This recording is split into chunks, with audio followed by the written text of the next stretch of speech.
Salam Injili. Pada kesempatan ini kita akan mendengarkan presentasi saudari kita bernama Verly mengenai tempat orang mati khusus orang percaya. Nah, mari sama-sama kita dengarkan kepada saudari kami Verly, kami persilahkan.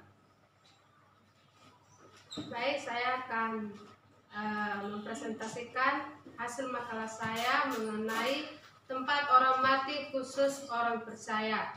Di sini kita dapat melihat pertama latar belakangnya.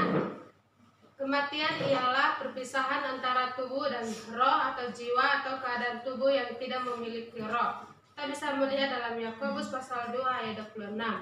Tubuh bersifat sementara atau fana. Kita bisa melihat dalam Roma pasal 6 ayat 12 dan juga 2 Korintus 4 ayat 11. Sedangkan jiwa atau roh kekal ada di dalam Matius pasal 10 ayat 28. Karena itu, kematian bukan merupakan akhir dari kisah kehidupan manusia.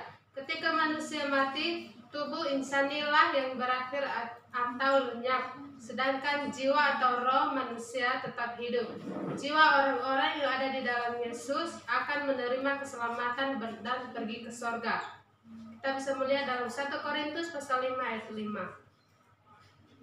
Langsung saja dalam pembahasannya, bagian A, tempat orang mati di masa perjanjian lama. Nah, kita tahu orang mati di masa perjanjian lama itu seperti apa. Pada umumnya, keberadaan orang-orang yang mati dalam masa perjanjian lama dijelaskan dengan kata Ibrani, yaitu yarat, yang artinya turun ke tempat atau ke dunia orang mati yang disebut Sheol.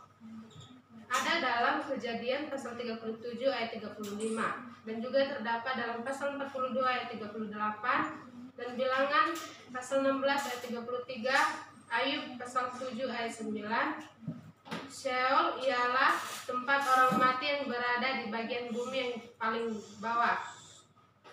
Bagian B, tempat orang mati di masa perjanjian baru. Kita melihat di perjanjian baru ini tempat orang mati yang dimaksud dengan masa perjanjian baru di sini ialah periode yang dimulai dari kelahiran Yesus hingga kenaikannya ke sorga.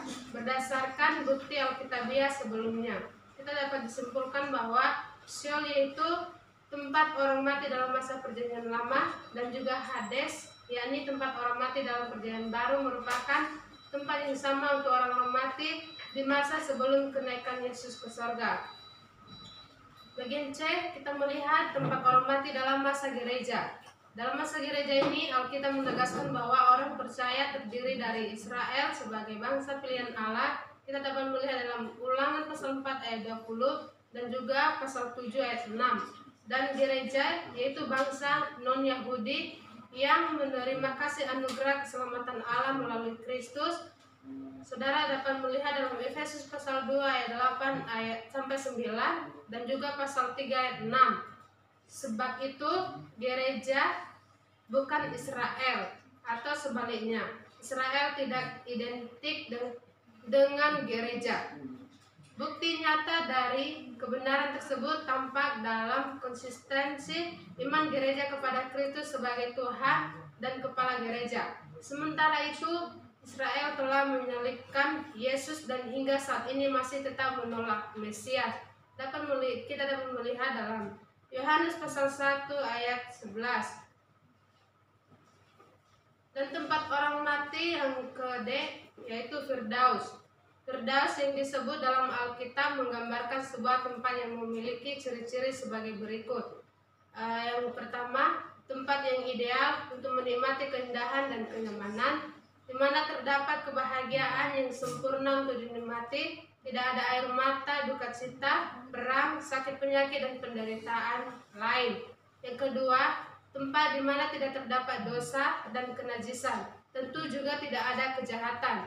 Yang ketiga, menunjuk suasana Eden yang pernah diciptakan oleh Tuhan sebelum manusia jatuh dalam dosa.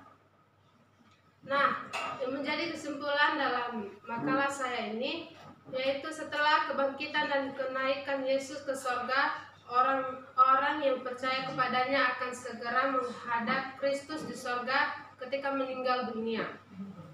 Keyakinan ini dipertegas oleh kesaksian Alkitab yang mengajarkan bahwa setelah peristiwa Pentakosta, yakni sejak gereja didirikan, orang yang mati di dalam Kristus tidak lagi turun ke Hades, melainkan langsung naik atau pergi ke surga untuk menetap bersama Kristus. Kita dapat melihat dalam 2 Korintus pasal 5 ayat 8, pasal 12 ayat 2 sampai 4, Filipi pasal 1 ayat 23. Demikianlah hasil presentasi saya. Tuhan Yesus memberkati. Salam Injili.